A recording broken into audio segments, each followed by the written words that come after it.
Today in my life in Texas, samahan niyo pala ako, mag-ikot-ikot tayo ngayon sa Asian market.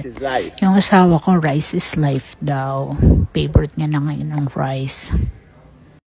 Super H, man. Pasok na tayo guys. Grab na tayo ng cart.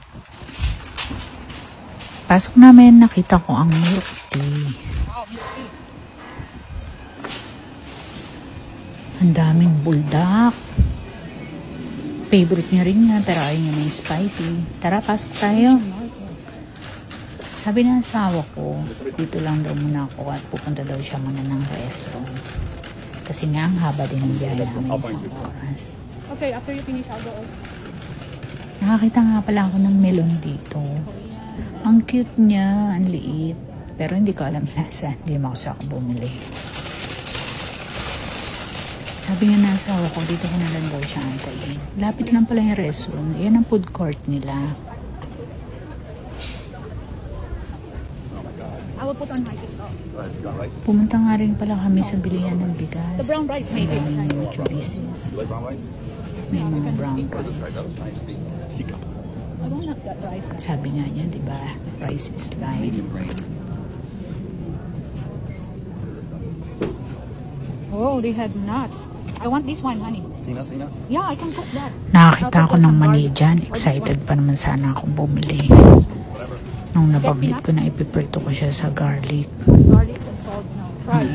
Ayaw niya.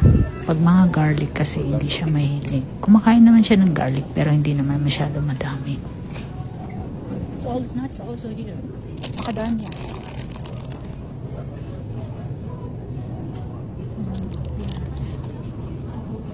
You get whatever you want. You know? No, I'm okay. If I saw I like it, I will.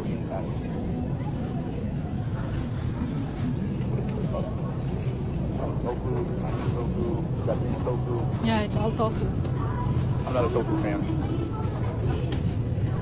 Now you know there's a big Asian market, not a little one. Maybe this one on Chinese only. Chinese and Japanese. This one is tteokbokki.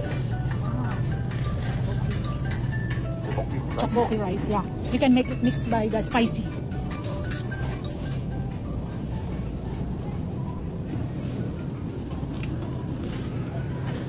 Nilamig ng lola mo dyan kasi hindi naman niya sinabi sa akin na malamig pala dyan sa lugar na yan. Di tuloy ako nakadala ng jacket.